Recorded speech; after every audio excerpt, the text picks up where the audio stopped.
Hi everyone, good morning, welcome to civil service parameters. আমি প্রণয় সিদ্ধান্ত আবার চলে এসেছি। প্রতিদিনই আসছি তো। ওকে, চলো। কি হচ্ছে, এখন সকাল 10টা বাজে। আর 10টার সময় 10টা কোশ্চেন আমরা আলোচনা করি। তো ফার্স্ট কোশ্চেনে যাওয়ার আগে বলি, তোমরা আজকে থেকে 5টা করে ক্লাস পাবে। হ্যাঁ, আমি স্লাইড এখন তৈরি করে উঠতে পারিনি, মানে এই কি কি ক্লাস আছে আমি মুখে মুখে বলে দিচ্ছি। এখন যেমন 10টার সময় তুমি 10টা কোশ্চেন আছে। নেক্সট 11টার সময় অ্যানশিয়েন্ট ইন্ডিয়ার অ্যানশিয়েন্ট হিস্ট্রির উপর ক্লাস আছে। দেন হচ্ছে 3টের সময় আছে কি আছে, এথিক্স আছে। আজকে এথিক্স এর first class, ethics introduction with আমি সিলেবাস দিয়ে করাচ্ছি। আচ্ছা, নেক্সট ক্লাস হচ্ছে 4টের সময় ইন্টারনাল সিকিউরিটি। 6টার সময় অলরেডি তোমরা ইকোনমিক্স করতে শুরু করেছো, ঠিক আছে। এবার এবার কোয়ালিটি ক্লাসও আজকে আজকে হয়তো পাবে না, বাট কোয়ালিটি ক্লাসও আবার পাবে। তো কি কি গেল? আচ্ছা, পলিটি যদি দুপুর একটাই করি সমস্যা নেই, তাহলে পলিটি আজকে আই থিঙ্ক আমি চেষ্টা করবো দুপুর একটাই আজকে ক্লাস দেওয়ার। অনেকদিন পলিটি ক্লাসও হয়নি, ঠিক আছে। রাত্রি 8টার সময় 20টা কোশ্চেন, আর মানে 20 আওয়ার্সে 20 কোশ্চেন। অ্যান্ড তারপরে হচ্ছে রাত্রি 9টার সময় আজকে থেকে ডাব্লিউবিসিএস অনলি ডাব্লিউবিসিএস এর জন্যই আমি কারেন্ট অ্যাফেয়ার্স এর এমসিকিউ নিয়ে আসছি, কারেন্ট অ্যাফেয়ার্স এমসিকিউ প্রোগ্রাম। ওকে, তো এখনকারটা স্টার্ট করি। কি বলছে ফার্স্ট কোশ্চেন কি আছে? ফার্স্ট কোশ্চেন হচ্ছে, কে বলেছে, কে এর মধ্যে কারা হচ্ছে ম্যাকিয়াভেলি? ম্যাকিয়াভেলি কার? মারাঠা মারাঠা এম্পায়ার। মারাঠা ম্যাকিয়াভেলি কাকে বলা হয়? ম্যাকিয়াভেলি কাকে বলা হয়? দেখো, বালাজি বিশ্বনাথ পেশওয়া ছিলেন। বালাজি বিশ্বনাথ পেশওয়া ছিলেন, ঠিক আছে। বাজিরাও ওয়ানের ছেলে, বাজিরাও ওয়ানের ছেলে, ঠিক আছে। তারপর নারায়ণরাও বাজিরাও নারায়ণরাও বাজিরাও এই নারায়ণরাও বাজিরাও তাদের এই পেশওয়া ছিলেন পরবর্তীকালে, ঠিক আছে। সম্ভাজি তোমরা অবভিয়াসলি জানো, শিবাজির পুত্র, ছত্রপতি শিবাজির পুত্র। বাকি থাকছে নানা ফড়নবিশ বাকি থাকছে। তার মানে অ্যান্সার হচ্ছে নানা ফড়নবিশ। নানা ফড়নবিশকে ম্যাকিয়াভেলি কে বলেছে? নানা ফড়নবিশকে ম্যাকিয়াভেলি বলেছে ইউরোপিয়ান হিস্টোরিয়ান, ইউরোপিয়ান হিস্ট্রি যারা হিস্টোরিয়ান তারা বলেছে। কেন বলেছে? গ্রোয়িং যখন, দেখো অলরেডি এরা কিন্তু প্রায় 1813 থেকে 1818 পর্যন্ত প্রায় এরা চেষ্টা করেছিল যাতে মারাঠা কোনোভাবে উইক না হয়ে পড়ে, বাট উইক হয়ে গেছিল, ঠিক আছে। এলাহাবাদ ট্রিটি এসেছিল, উইক হয়ে গেছিল। কিন্তু যেই সময় ব্রিটিশদের আমি যদি বলি অ্যারাউন্ড 1707 হচ্ছে অরঙ্গজেব মারা গেছে, সেখান থেকে টিল 1813 বা 1818 যেটাই বলি না কেন নানা ফড়নবিশ এই ইন্টারনাল কনস্পিরেসি বা ইন্টারনাল যে প্রবলেম ছিল এই পেশওয়াদের ভেতর, পেশওয়ার আন্ডারে যারা সেনাপতি ছিল, তাদের তাদেরকে কি করেছিল এক করে রেখেছিল, যেখানে ব্রিটিশদের পাওয়ার যাতে না বাড়তে পারে, ঠিক আছে। সেই জন্য তাকে বলা হয় ম্যাকিয়াভেলি। উন্নত কিসের জন্য? তার ফিলোসফির জন্য, তার কি বলবো, তার থট, তার জন্য, তাই না। নেক্সট নেক্সট কি বলছে? নেক্সট বলছে which of the following আমি কোশ্চেন পড়ছি দেন অ্যান্সার বলছি। which of the following acts of British India strengthened the viceroy authority over whom? Over his executive councils by substituting portfolio or departmental system for corporate functioning। এটা কি বলছে? এটা বলছে যে ব্রিটিশের কোন অ্যাক্ট ভাইসরয়ের অথরিটি বাড়িয়েছিল তার এক্সিকিউটিভ কাউন্সিলের উপর? পোর্টফোলিও সিস্টেম, এক্সিকিউটিভের পাওয়ার অতিরিক্ত বাড়িয়ে দেওয়া। এখানে এক্সিকিউটিভটা কে? এক্সিকিউটিভ কাউন্সিলের উপরে যিনি বসে আছেন মানে হচ্ছে ভাইসরয়। সেটা কোনটাই হবে? 1858। কেন গভর্নমেন্ট অফ ইন্ডিয়া অ্যাক্ট হবে না তোমরা জানো, কারণ ভিক্টোরিয়ান ইরা শুরু হয়ে গেছে অলরেডি 58-এ। কাউন্সিল অ্যাক্ট 1892 একদম নয়, কাউন্সিল অ্যাক্ট 1892 একদম নয়, ইন্ডিয়ান কাউন্সিল অ্যাক্ট 1909 না। একমাত্র বাকি থাকছে 61। তাহলে 61-এ কি করেছিল? কাউন্সিলের উপরে ক্ষমতা দেওয়া হয়েছিল তাকে? ভাইসরয়কে, ঠিক আছে।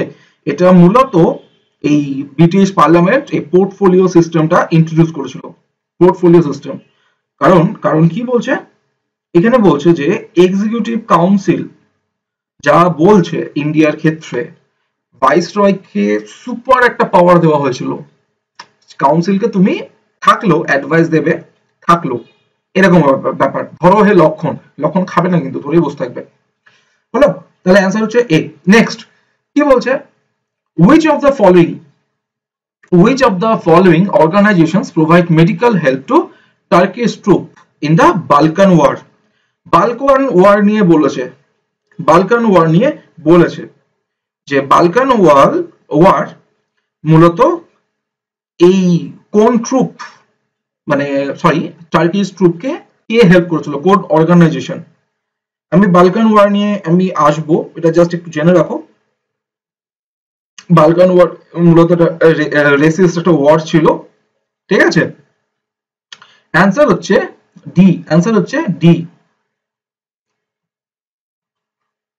ইউনিভার্সাল কাউন্সিল অফ নার্সেস না, প্যাক্স রোমানিয়া না, গ্লোবাল হিউম্যানিটেরিয়ান ফোরাম না, ঠিক আছে? Red crescent society, red crescent society answer. Red crescent society হচ্ছে একটা হিউম্যানিটেরিয়ান অর্গানাইজেশন যারা অ্যাসিস্ট্যান্ট দিয়েছিল without any discrimination, without any discrimination.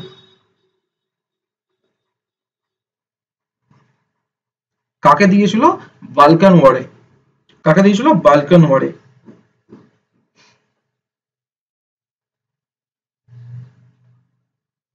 ঠিক আছে, নেক্সট এটা পড়তে পারবে তোমরা, আমি পড়েই দিচ্ছি, পড়তে পারবে, আমি তবুও পড়ে দিচ্ছি। কি বলছে, consider the following differences between moderates and extremists in Indian National Congress. Indian national কংগ্রেসে মডারেট এবং এক্সট্রিমিস্টদের ডিভাইড করতে বলেছে। এটা হচ্ছে 1, ঠিক আছে, এটা হচ্ছে 2। কি বলছে, while moderates believed in adopting constitutional methods against British rule, extremist leaders adopted revolutionary steps to achieve independence. দেখবো, পরে দেখছি, ঠিক আছে, পরে দেখছি। আচ্ছা কি বলছে, while Gopal Krishna Gokhale was a moderate nationalist, Bal Gangadhar Tilak was an extremist. এটা একদম কারেক্ট, নাম্বার 2 একদম কারেক্ট। তো নাম্বার 2 এখন দেখবো। আচ্ছা 1 কি বলছে, while moderates believed in adopting constitutional methods against British rule. হ্যাঁ, মডারেটরা কনস্টিটিউশনাল বিলিফ নিয়ে বাস করতো যে আমরা যদি পার্লামেন্টে যাই তাহলে ব্রিটিশদের সাথে সাথে আমরা নিজেদের মতো ল বানাতে পারবো। এখানে একটা ভালো থট ছিল ওদের, ঠিক আছে, এখানে একটা ভালো থট ছিল।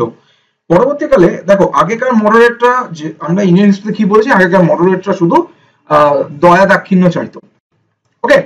কিন্তু যখন যখন কংগ্রেস স্বরাজ দল তৈরি হয়, তারাও কিন্তু অ্যাজ এক্সট্রিমিস্ট অ্যাজ মডারেট, ঠিক আছে। বাল গঙ্গাধর তিলক আলাদা পার্টি, কিন্তু চিত্তরঞ্জন দাস এক্সট্রিমিস্ট ছিলেন অ্যাজ ওয়েল অ্যাজ মডারেট বলা যেতে পারে। কেন? কারণ উনি কনস্টিটিউশনাল রিফর্মসে বিলিভ করতেন। কেন এই মডারেটরা কেন বিলিভ করতো? এরা বিলিভ করতো যে আমাদের দেশ নিয়ার ফিউচারে স্বাধীনতা পাবে। এবার স্বাধীনতা যখন পাবে তাহলে আমাদেরকে কনস্টিটিউশন তো রাখতেই হবে। পার্লামেন্ট সিস্টেম যখন চলে এসেছে, আমাদের দেশে ইন্ট্রোডিউস হয়ে গেছে, তাহলে সেই সিস্টেমে কি করতে হবে, আমাদেরকে তো জানতে হবে সেই সিস্টেম সম্বন্ধে। আরেকটা কি, ব্রিটিশদের এগেনস্টটা কেন? ব্রিটিশদের এগেনস্টটা কেন? কারণ ব্রিটিশরা ধরো ভাইসরয়ের যে অর্ডিন্যান্স পাওয়ার, ঠিক আছে, এই অর্ডিন্যান্স পাওয়ার যেমন এখন আমাদের কি প্রেসিডেন্টস অর্ডিন্যান্স পাওয়ার রয়েছে, তো সেম ভাইসরয়ের অর্ডিন্যান্স পাওয়ার ছিল।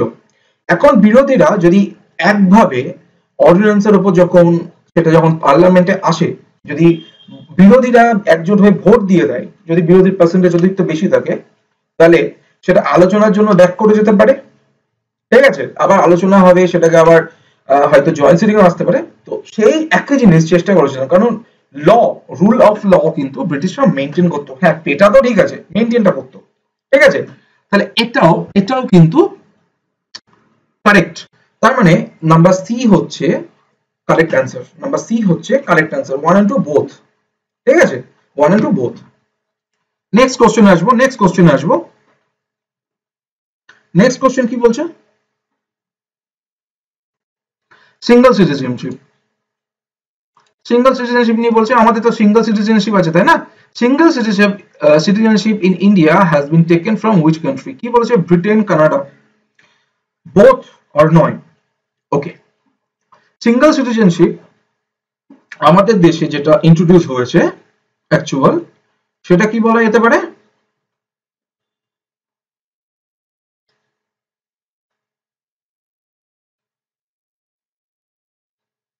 কি বলতে পারে? একটা হচ্ছে ব্রিটেন, মানে হচ্ছে ইউকে। আচ্ছা, আমরা যখন নিয়েছিলাম তখন দুটো দেশে ছিল, একটা হচ্ছে ইউকে এবং কানাডা। এবার আমরা সিঙ্গেল সিটিজেনশিপটা নিয়েছিলাম মূলত ইউকে থেকে, কিন্তু ইউকে বর্তমানে ডুয়াল সিটিজেনশিপে বিশ্বাস করে। যেমন বিজয় বিজয় মালিয়া, মালিয়া এখন ব্রিটেনে গিয়ে বসে আছে, ইংল্যান্ডে গিয়ে বসে আছে, তাহলে ওর কাছে ইন্ডিয়ান সিটিজেনশিপ আছে, যদিও ফিরবে না কোনোদিন, যদি আনতে পারি। তারপর আছে কিছু ব্রিটেনের, তো দুটো। তো আমরা মূলত নিয়েছিলাম ব্রিটেন থেকে, এবং ব্রিটেনের থেকে কপি পেস্ট করেছিল কানাডা। তো আমাদের যারা পার্লামেন্টারিয়ান ছিলেন সেই সময়, বা বলা যেতে পারে আমাদের যারা কনস্টিটিউশন গ্রো করতে হেল্প করেছিলেন, বা ড্রাফটিং কমিটি হতে পারে বা অন্যান্য কমিটি, তারা ইনফ্লুয়েন্স হয়েছিলেন ব্রিটেন এবং কানাডা বোথ। তাই অ্যান্সার হবে সি, দুটো থেকেই। তাহলে ব্রিটেন এখন ডুয়াল সিটিজেনশিপে বিশ্বাস করে, সিঙ্গেল রাখেনি আর। নেক্সট কোশ্চেন কি বলছে, who call governor of state as federal fireman? এটা ডব্লিউবিসিএস এর টাইপ কোশ্চেন, এটা ডব্লিউবিসিএস টাইপ কোশ্চেন, ঠিক আছে? তাহলে কি বলছে?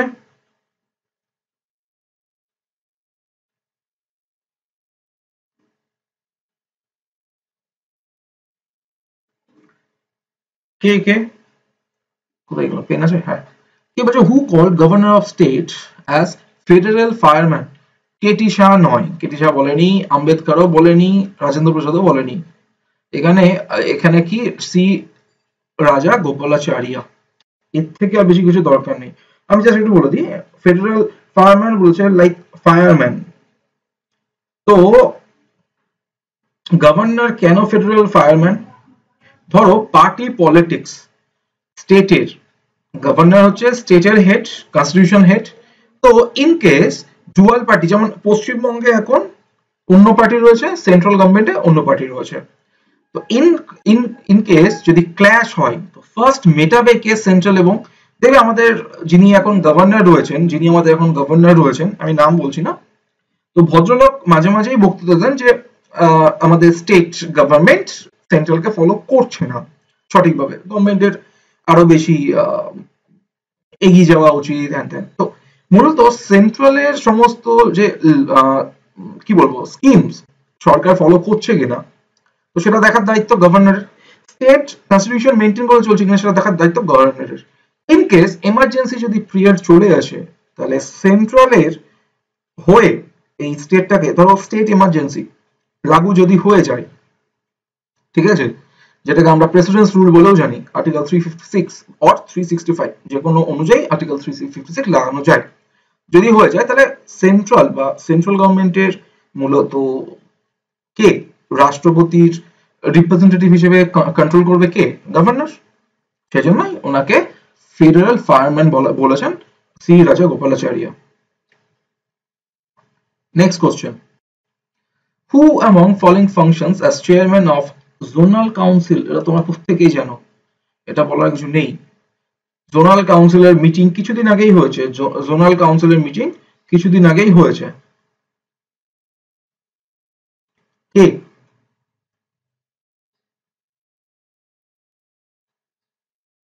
বলো। যা, কেউ বলছে না, আমাকেই বলতে হবে, ঠিক আছে আমি বলছি। It's home minister, it's home minister, union home minister. আমাদের মোটা ভাই কিছুদিন আগেই কি করলেন, জোনাল কাউন্সিল, আমাদের এই ইস্ট জোন যেটা, তার কাউন্সিলের কিছুদিন যখন আইলা, তো না ওটা কি হয়েছিল মে মাসে ঝড়টা, নাম বলে যাচ্ছি, যাই হোক, তো তারপরে মিটিং হয়েছিল এখানে, ওর সাথে মিটিং হয়েছিল, তো আমাদের সিএমও গেছিলেন। Okay, next, consider the following statement. কি বলছে? আগে পড়বো, দেন আনসার করবো। কি বলছে? International Space Station is stationary when seen from Earth. Stationary বলতে ও একটা স্টেশনের মতো দাঁড়িয়ে আমরা যখন আর্থ থেকে দেখতে পাই। ওকে, নাম্বার 2 কি বলছে, an astronaut in international space station feels complete weightlessness. যখন ইন্টারন্যাশনাল স্পেস স্টেশন, যেটা ওপরে বসানো রয়েছে, যেখানে আমাদের ভারত থেকে হয়তো যায়, নাসা বসিয়েছে, কোলাবরেট উইথ রাশিয়া আর ইইউ, তো সেক্ষেত্রে যখন ওরা ওখানে অটোমেটিক বসে থাকে, তারা ওয়েটলেসনেস ফিল করে, ওয়েট ফিল করে না। নাম্বার 3 কি বলছে, International space station is always in the state of free fall. Free fall বলতে ঝুলে থাকে, ঝুলন্ত অবস্থায়। ঠিক আছে, তাহলে এর অ্যান্সার কি হতে পারে? অ্যান্সার কি হতে পারে, চলো প্রথম থেকে বলি। আচ্ছা, international space station is stationary when seen from earth, মানে ও এক জায়গায় দাঁড়িয়ে, অ্যাকচুয়াল নয়। ইন্টারন্যাশনাল স্পেস স্টেশন, এটা যদি আর্থ হয়, ঠিক আছে, এটা যদি মুন হয়, তো ইন্টারন্যাশনাল স্পেস স্টেশন আমাদের আর্থের অরবিটে কিন্তু কি করে, আর্থের সাথে চক্কর কাটে। ঠিক আছে, যখনই আমরা দেখি সেই জন্যই আমরা দেখতে পাই ও বেটা দাঁড়িয়ে, তাহলে এটা ভুল। Next, an astronaut in international space station feels complete weightlessness. এটা কি ঠিক? এটা কি ঠিক? কে বলবে? কে বলবে? না, একদমই না। তারা একটা, যেহেতু আর্থের গ্র্যাভিটেশনাল ফোর্সের আন্ডারে রয়েছে, আর্থের গ্র্যাভিটেশনাল ফোর্সের আন্ডারে রয়েছে, সেই জন্য কি তারা একটা কি ফিল করতে পারে, বলতে পারি মাইক্রো গ্র্যাভিটি ফিল করে। কমপ্লিট নয়, হ্যাঁ ওয়েটলেস আমাদের এখান থেকে অনেক বেশি, কিন্তু মাইক্রো গ্র্যাভিটি ফিল করে। ঠিক আছে, লাস্ট, এটা একদম কারেক্ট। ফ্রি ফল, ঝুলন্ত অবস্থায়, কোনো বাধা নেই, কিন্তু মোশনে থাকে, তারা আর্থের সাথে ঘুরতে থাকে। ঠিক আছে,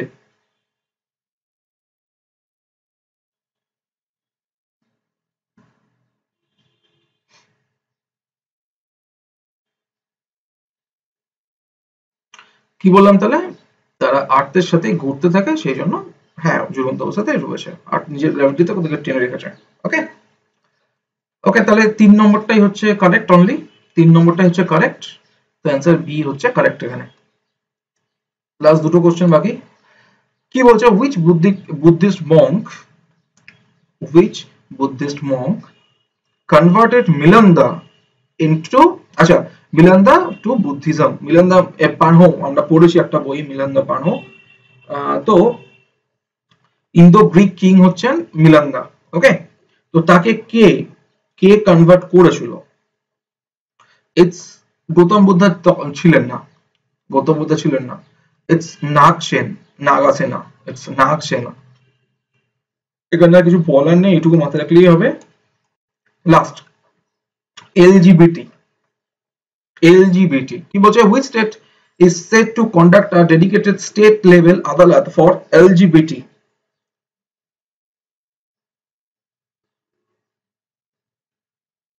It's Kerala. LGBT community বলতে কারা? LGBT community বলতে কারা? ট্রান্সজেন্ডারদের জন্য আলাদা স্পেসিফাইক একটা স্টেট লেভেল আদালত বানাবে বলেছে। এলজিবিটি মনে হচ্ছে ট্রান্সজেন্ডার। কোথায় হবে? কেরালা সরকার রিসেন্ট অ্যানাউন্স করেছে। ঠিক আছে, চলো তোমাদের সাথে আবার নেক্সট ক্লাসে দেখা হচ্ছে। ঠিক আছে, চলো বাই, আবার রাত্রে কোশ্চেন থাকবে সিরিজ। টাটা, টেক কেয়ার, দেখা হচ্ছে একটু পরে আবার, বাই।